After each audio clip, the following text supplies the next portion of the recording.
పట్టణాధ్యక్షులు, మాజీ market yard chairman, అధికార ప్రతినిధి హైబుల్లా గారు, జిలాన్ గారు, నసరుల్లా ఖాన్ గారు, నా ఎన్ఆర్టీసీఎల్ జిల్లా అధ్యక్షుడు వారికి, మరి ముఖ్యంగా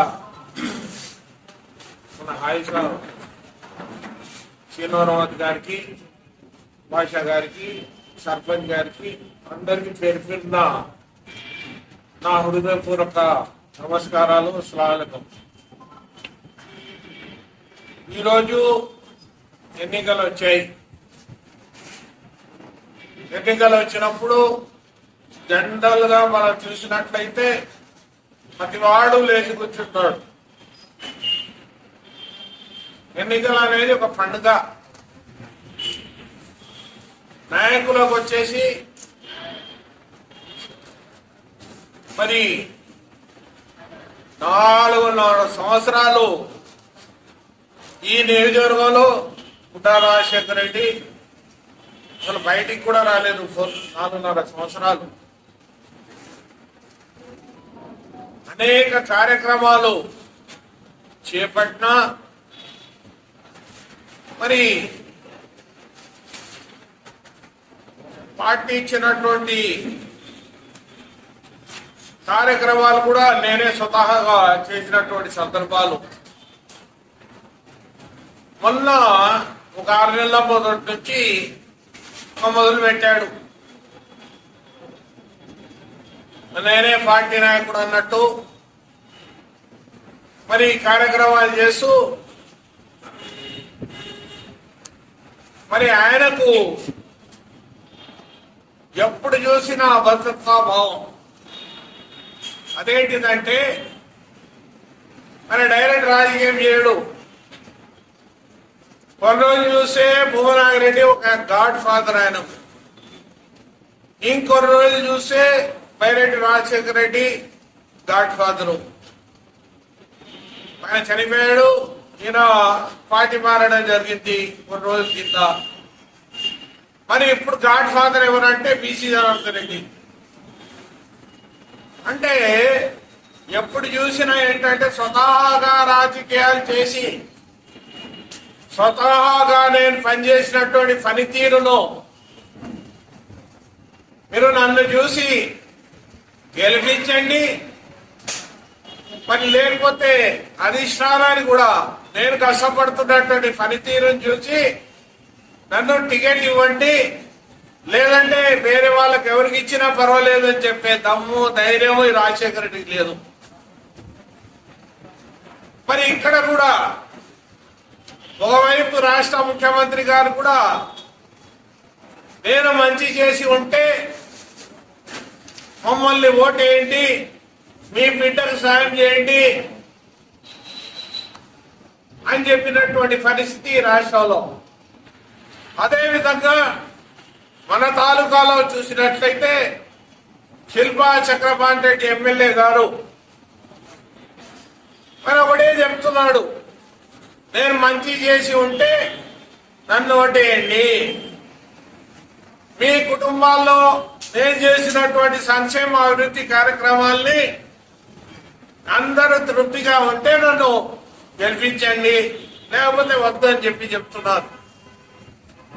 మరి ఈరోజు సీజన్ పోలీస్ మంత్రిగా వచ్చాడు పుట్ట రాజశేఖర రెడ్డి గారు. ఈరోజు వచ్చి ఎంత చండాలం అంటే వ్యక్తికి ఊరికే కొంచెం పోయి వచ్చి కలిసిపోతామని చెప్పి ఇంటికి పోవడం, అన్న వస్తాడట అని చెప్పి ఒక 4 పెట్టుకున్నాడు. వాళ్ళకి చెప్పడం, చెప్తే ఏదో టీ నీళ్ళు వస్తాడు కదా పానీ, ఏదో టీ నీళ్ళు వాళ్ళు ఇచ్చే ఆ టీ తాగడం, మరుసటి దినం నుంచి పార్టీలోకి రా అని చెప్పి బతిమాడడం. ఇది ఒక ఆనవాయితీ. పైన ఎంత దుర్మార్గమైనటువంటి విధానం ఉందంటే, మన లోకేష్ వచ్చాడు. లోకేష్ వచ్చినప్పుడు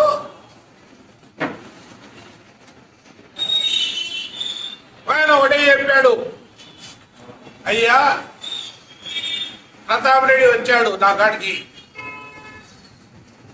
అయ్యా నాకు లోకేష్ గారు ఉండి అక్కడ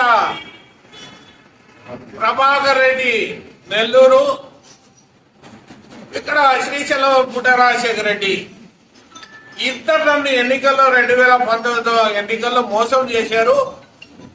ఇద్దరికి నేను మర్చిపోలేను, ఆత్మహత్యగా డీకేసా అని చెప్పాడు నాకు. కాబట్టి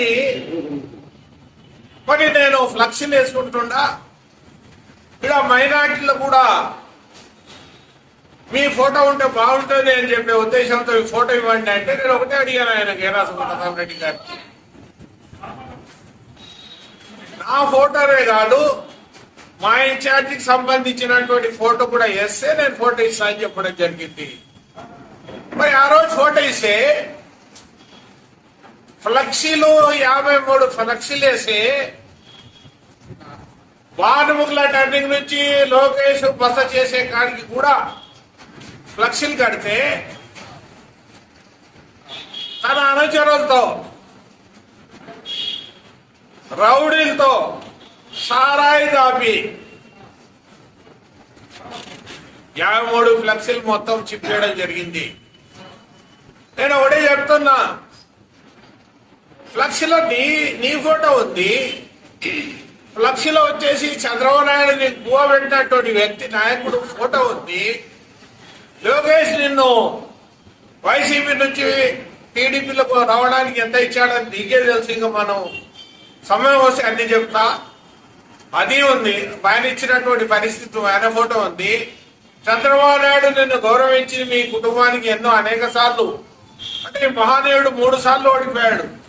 2004లో ఆయన భార్య ఓడిపోయింది, 2009లో ఈ మహానీయుడు ఓడిపోయాడు, 2014లో జంప్ అయ్యాడు, 2019లో ఆత్మకూరు తాలూకాలో ఎనలేని ఎప్పుడు చూడనటువంటి పద్ధతిలో 38,000 పైచిలుకు మెజార్టీతో చిత్తుగా ఓడిపోయాడు.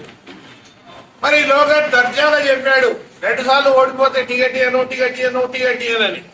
చాలా మంది అనుకున్నారు వాయమ్మ లోకేష్ ఎర్రగా బుర్రగా ఉన్నాడు, అంటే చెప్తాడేమో చేస్తాడేమో అని. 3 సార్లు ఓడిపోతే 4వసారి మహానీయుడికి టికెట్ వచ్చింది. అంటే ఈరోజు ఆ రోజు ఏరాసు ప్రతాప్ రెడ్డికి మీరు చెప్తే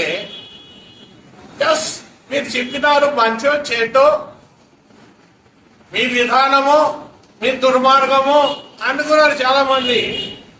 కానీ ఆ రోజు ప్రతాప్ రెడ్డి వస్తా ఉంటే జరుగురా అని చెప్పి దొబ్బేసినటువంటి పరిస్థితి. మరి అదే రాసు ప్రతాప్ రెడ్డి మీకు రావడానికి వీల్లేదు, గుడరాత్రినే చూసుకుంటాడట అన్ని అని చెప్పినటువంటి పరిస్థితి ఆ రోజు ఎవరు బీసీ రెడ్డి ద్వారా లోకేష్ చెప్పడం జరిగింది. మరి అటువంటి ప్రతాప్ రెడ్డి అవసరం లేనప్పుడు ఈరోజు నీకు సిగ్గు ఉంటే ప్రతాప్ రెడ్డిగా దూరంగా ఉండి ఈరోజు నిజాయితీగా నిస్వార్థంగా నామినేషన్ రోజు కూడా నిలబడి నేను ఏదన్నా మేలు చేసి ఉంటే నన్ను గెలిపించండి లేకపోతే లేదని చెప్పే తమ్ము ధైర్యం నీకు ఉంటే ఆ రోజు చెప్పాల్సినటువంటి పరిస్థితి. నీకు ఎమ్మెల్యే టికెట్ ఎరాసు ప్రతాప్ రెడ్డికి వస్తుంది అని చెప్పి అనుమానం వచ్చినాడు ఆ ఫోటో తిప్పుతావు నువ్వు. ఈ రోజు నీ అవసరం వచ్చినాడు నామినేషన్ రోజు ఎరాసు ప్రతాప్ రెడ్డి పిలుచుకుంటున్నాడు. ఆయనకు సిగ్గు ఉందో లేదో, ఈయనకు సిగ్గు ఉందో లేదో మనకు తెలియదు. ఈయన కూడా సిగ్గు లేదు, ఆయన కూడా సిగ్గు లేదు. ఇది సొంత వైఖరి కాదా? ఇది మొండి వైఖరి కాదా? ఇది ప్రజలకు మాయ మోసాలు చేయడం కాదా? ఓపెన్గా పడుతుంది. అంటే మీరు ఒకసారి చూస్తే ప్రతాప్ రెడ్డి ఫ్లెక్సీ ఇచ్చినటువంటి మహానీయుడు మహానుభావుడు ఒక పుట్టగాని భవిష్యత్తు ఈ ఫ్లెక్సీలన్నీ మొత్తం చెప్పేశారు నేను అనుకుంటే. ఆత్మకూరులో దిక్కు లేనప్పుడు దిక్కు కల్పించినట్టు వ్యక్తి నేను మా విధానం చంపిన రోజు ఆ రోజు దిక్కు కల్పించినటువంటి వ్యక్తిని నేను. ఈ రోజు నాకు అన్ని అంగులు ఉన్నాయి. 2 రోజులు కేబినెట్ 2 సార్లు చేశాను. అనేక జిల్లాలు ఇన్ఛార్జ్లుగా చేశాను. ఈ రోజు ఎవరి చెప్పకుండా నా మనుగడే ప్రశ్నార్థకం, విలువలు లేని చోట ఉండను అని చెప్పి బైరెడ్డి గాని, అదేవిధంగా చూస్తే నెల్లూరు నుంచి వచ్చినటువంటి బీద రవిచంద్ర యాదవ్ గాని, అదేవిధంగా చూసినట్లయితే షరీఫ్ గారు గాని, జనార్దన్ గాని, అనేకమైనటువంటి ముఖ్యమంత్రి పిలవ బైరెడ్డి మొత్తం ముఖ్యమంత్రి మాజీ ముఖ్యమంత్రి పిలవని చెప్పాడు. ఒక్కసారి నేను పంపిస్తే ఇంకొకసారి దాన్ని తీసుకునే క్వశ్చనే ఉండదు. ఒకసారి పాడికి వదిలేశాను, క్వశ్చనే లేదని చెప్పి తిరస్కరించడం జరిగింది. మరి అటువంటి నిజాయితీగా మేము పనిచేస్తా ఉంటాం. మరి అటువంటి ఫ్లెక్సీలు చెప్పిన వ్యక్తికి ఈ రోజు నువ్వు నిలబెట్టుకుని ఈ మహానాయకుడు ఆయన పొగుడుతాడు, ఆ మహానాయకుడు ఈయన పొగుడుతాడు అంటే ప్రజలు ఏమన్నా చెవులో ఏమన్నా పూలు పెట్టుకున్నారా? అంటే ప్రజలు ఏమన్నా నీ ఇంటిని నీ గుడ్డ ఏదో సామ్రాజ్యానికి సంబంధించినటువంటి కూలీలు అనుకుంటున్నారా ప్రజలంటే? మీరు ఏంటి ఎక్కడ పోతుంది మరి పరిస్థితి? ఈ రోజు శిల్పా చక్రపాణి రెడ్డి గారు ఒకటే చెప్తున్నాడు, మీరందరూ కూడా బీసీలు, ఎస్సీలు, ఎస్టీలు, మైనార్టీలు, యువత, రైతు, మహిళలు, అదేవిధంగా అగ్రకులాలో ఉన్నటువంటి పేదలు నిరుపేదలు కూడా మేము మేలు చేసి ఉంటే నన్ను ఓటేయండి లేదని చెప్పి, అది ఒక చిత్తశుద్ధి, అది ఒక అంకిత భావం, అది ఒక ప్రజాస్వామ్యం. నీకెక్కడుంది ప్రజాస్వామ్యం? నువ్వు ఎక్కడ ప్రజాస్వామ్యవాదివయ్యా? నువ్వు ఏం ప్రజాస్వామ్యం నీకు? పట్టవగలు వెలువడిలోనే మీరు బాంబు బ్లాస్టింగ్ చేసి ఒకటి చంపిరి, వెలుగుల్లో చంపిరి, పూజారికి అక్కడ చంపిరి, శ్రీశైలంలో ఆత్మకూరులో 70 ఏళ్ల వృద్ధుడు 40 ఏళ్లు సుదీర్ఘకాలం సర్పంచ్గా చేసినటువంటి మా పెద్దరాన్న చంపిరి. ఆ రోజు వి నరసింహరావు, కోట్ల విజయభాస్కర్ రెడ్డి సన్నిహితుడు ఆయన హుసేన్ సాహెబ్ గారు. వాళ్ళ దగ్గర వీళ్ళందరూ పోతే సార్ మా నాయన చంపారని చెప్పించి దాని వాళ్ళంతా పోతే మా పార్టీ నుంచే వెలవేసిన మీ బుడాయంగరెడ్డికి అని చెప్తే ఆ రోజు బుడాయంగరెడ్డి గారు నన్ను చూసి భయభ్రాంతులకు లోనయ్యాడు. ఏంటి మరి పరిస్థితి అని. ఆ రోజు ఎక్కడ ఉన్నావు బుడ్డరాజా? ఎక్కడ ఉన్నావు? ఆ రోజు ఏం చేసావు నువ్వు? ఈ రోజు వారసత్వ రాజకీయాలు తీసుకొని చేస్తున్నావు నువ్వు. వారసత్వ రాజకీయాలు తీసుకున్నప్పుడు కష్టం కూడా నువ్వే పడాలి కదా. కింది మీది మా కొంపలు నాశనం చేసుకుని మేము 4 అన్నదమ్ములు 5 మంది అన్నదమ్ములు ఉద్యోగాలు పోగొట్టుకొని రోడ్ల మీద పడితే మేము ఇట్లా చేయి కూడా సాపలేదు, 10 రూపాయలు సాయం కూడా చేయలేదు.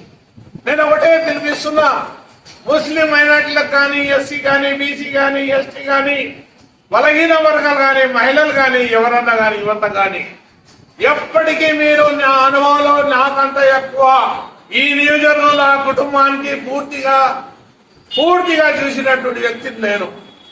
కాబట్టి మీరు ఎవరు కూడా మోసపోతూ మీరు రాబోయే రోజుల్లో ఖచ్చితంగా, ఎందుకంటే పార్టీ ఎప్పుడైనా మారుతాడు ఆయన.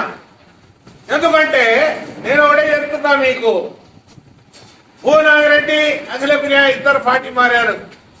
గుర్తుండే ఒకసారి మానవుడి నా డిస్ట్రిక్ట్ పార్టీ ప్రెసిడెంట్ ఈ మహానుభావుడు బుడరాజా ఏం చెప్పాడు ఆయన? వాళ్ళ కొనగలుగుతాయేమో, నన్ను కొనే శక్తి నీ కాడ లేదని 2-3 రోజులు మళ్ళా పార్టీలోకి వచ్చారు. అంటే ఏమి మూట ఇక కొంచెం లావు వచ్చిందా? మూట అంటే వాళ్ళ కొనలేరు, నా కొనలేరు అంటే నా విలువ, నా రేటింగ్ ఎక్కువనే. ఎక్కడ పోతున్నావు నువ్వు? ఏమనుకుంటున్నావు నువ్వు? ఎవరికైనా 10 రూపాయల సాయం చేసావా? శిల్పా చక్రపాణి రెడ్డి ఆయన చేతికి ఎమ్ముక ఏమి లేదు. మామూలు కాలిపోతే వస్తే డబ్బులు ఇచ్చా, పెళ్లిళ్ళు అంటే డబ్బులు ఇచ్చా, ఎవరన్నా ఏదన్నా ఆపద అంటే డబ్బులు ఇచ్చా. మరి అయ్యప్పకు సంబంధించిన వాళ్ళు వస్తే డబ్బులు ఇచ్చా, వినాయక గుడి వేసుకుంటే వాళ్ళకి డబ్బులు ఇచ్చా, ముస్లింలు మద్రసాలకు వస్తే డబ్బులు ఇచ్చా, మసీదులకు డబ్బులు ఇచ్చా.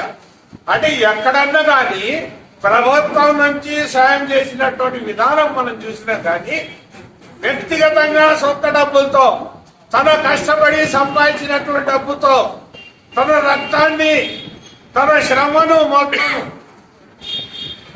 కష్టపడి సంపాదించిన డబ్బులు ఈ ప్రజానికం జీవన ప్రమాణాలను పెంచడానికి ఇస్తున్నటువంటి ఏకైక నాయకుడు మన శిల్పాచార్య.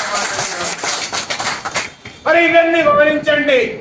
వస్తారు సీజన్ పోలీసులు వస్తారు, మళ్ళా మాయమాటలు చెప్తారు. ఎవరికైనా పరిచయం చేయని మార్గదాటి చైర్మన్ ఎవరికైనా ఇలా అని చెప్పి పరిచయం చేయడం మా ఆయన కానీ బాగా తెలిసింది. మాకు తెలుసు మొదటి నుంచి అంటారు. ఆయన పేరు తెలియదు, ఆయన ఊరు తెలియదు. ఈ లంగమాటలు మాట్లాడుకొని మోసం చేయడానికి మళ్ళా వస్తున్నాడు. కాబట్టి మీరు దయచేసి ఈ నసరుల్లా ఖాన్ కూడా బాధ్యుడే, నసరుల్లా ఖాన్ సీనియర్ మోస్ట్ లీడర్, ఆయన కూడా బాధ్యుడే. పార్టీ పట్టణ అధ్యక్షుడుగా ఉన్నాడు అప్పట్లో. కాబట్టి సోదరులారా, మీరందరూ కూడా కనీసం కోర్టు కూడా వాళ్లకు ఇటు నల్లగల గాని అటు కరివేన గాని ఇక్కడ ఈ పరిసర ప్రాంతం దాటకూడదు అని చెప్పి రిస్ట్రిక్షన్ పెడితే ఫ్రీ వేలు వచ్చిన వెంటనే నేను కాపాడుకొని వీళ్ళకి ఇచ్చేసిన తిట్టున్నటువంటి వాడు ఆత్మగత పాపాత్ముడు, వెలువట్ల పాపాత్ముడు. వెలువట్లు చాలా జరిగాయి, అవన్నీ చెప్పాలంటే టైం వచ్చినప్పుడు మళ్ళీ చెప్తా. వెలువట్లో కూడా చాలా జరిగాయి.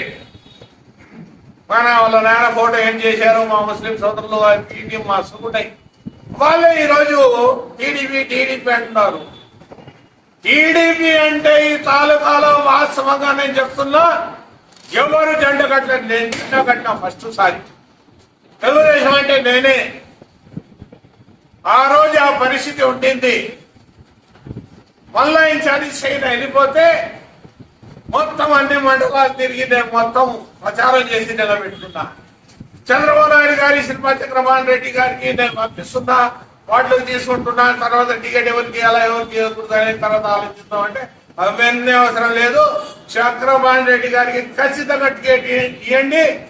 ఆయన మంచి నిస్వార్థముడు, నిజాయితీ పరుడు, నిరాడంబరుడు, మన ప్రజా సేవకుడు, ప్రజలు సేవ చేస్తున్నాడు, మంచినీళ్లు తోలుతున్నాడు, బ్రహ్మాండంగా డబ్బులు సాయం చేస్తున్నాడు, పేదలకు నిరుపేదల్లో అందరికి గుండెలో పెట్టుకుంటున్నాడు. కాబట్టి ఆయన ఖచ్చితంగా టికెట్ ఇవ్వండి, నాకు అవసరం లేదు అని చెప్పినటువంటి ఆ విధంగా చెప్తే దళిద్రం పైదిలే అనుకుంటే 2014 మళ్ళా తూరి మళ్ళా ఈ రోజు మళ్ళా అతనే పార్టీకి మహాత్మా గాంధీ లెక్కనో, ఆయనే పార్టీకి జగజీవన్ రావు లెక్కనో, ఆయన పార్టీకి అంబేద్కర్ లాంటి లెక్కనో వీళ్ళు ఎత్తుంటాడు. ఒకడు సిగరెట్ పెట్టేస్తే, ఒకడు అగ్గి పెట్టేస్తే, ఒకడు ఖర్చీఫ్ ఇస్తే, ఒకడేమో ఏదో వీళ్ళు నువ్వు ఆకాడ నగరం చేసేట్లా. కడప జిల్లా కానీ, అనంతపురం జిల్లా కానీ, కరీంనగర్తో సహా, నల్గొండతో సహా, గుంటూరు కానీ, అదేవిధంగా మొత్తం కరీంనగర్, నిజామాబాద్, ఆదిలాబాద్ మొత్తం నేను పరిశుద్ధి కొరగా చేసి మహానాయకులకు, మంత్రులకు కూడా డాష్ మీద కూర్చోబెట్టి ప్రెస్ మీట్ ఇచ్చిన వ్యక్తి నేను. పిల్లలు మీ నాయన కన్నా 4 గంటలు చిన్న ఉంటా నేను. అంటే నువ్వు కూడా మా కాడ బిల్డప్లు చేసేట్లా. కాబట్టి సోదరులారా, నాకు ఆయనకు ఉన్నటువంటి భేదాలు వేరే, దానికోసం నేను పార్టీ బదిలినా. కేవలం నా శత్రువుకు నేను ఓటు వేయకూడదు, నా ఓటు ఖచ్చితంగా నా మిత్రుడు చేయాలని చెప్పి శిల్పా చక్రపాణి గెలిపించాలని మేము రావడం జరిగింది. మీరందరూ కూడా తండోపతండాలుగా మొత్తం పొద్దున 6 గంటల నుంచి లేచి, ఎండ పొద్దులు కాబట్టి 11 వరకు బ్రహ్మాండంగా ప్రచారం చేయాలా, డోర్ టు డోర్ క్యాన్వాస్ చేయాలా. మళ్ళా 4-5 గంటల నుంచి బ్రహ్మాండంగా తిరిగి మరి కష్టపడి పనిచేసి శిల్పన్నకు ఖచ్చితంగా పైసారి 38 వస్తే ఈసారి 50,000 క్రాస్ కావాల్సినటువంటి అవసరం ఉందని మీకు చెప్తున్నా. మేము కూడా ఆ విధంగా, నాకు కూడా నేను మా నూర్ మొహమ్మద్ మాజీ మున్సిపల్ చైర్మన్ గారు, అదేవిధంగా మన అధికార ప్రతినిధి మన నాయకుడు, అంటే ఆయన సలహాదారు, ప్రభుత్వ సలహాదారులు ఆయన. తర్వాత వచ్చేసి మన జయలాన్ కానీ, అదేవిధంగా మన భాష కానీ, మాకందరికి కూడా తాలూకా మొత్తం తిరిగే బాధ్యత శిల్పా చక్రపాణి రెడ్డి చెప్పారు. నాట్ ఓన్లీ ముస్లింలు, బీసీలు, ఎస్సీలు, ఎస్టీలు, యువత, మహిళ, మరి అందరూ కూడా పేద వర్గాలందరూ కూడా ఎవరున్నా కానీ మేము ఖచ్చితంగా ప్రచారం చేస్తాం. డోర్ టు డోర్ అవసరం అనుకుంటే మేము కూడా మా అవసరం అనుకుంటే పిలవండి, మేము కూడా వస్తాం.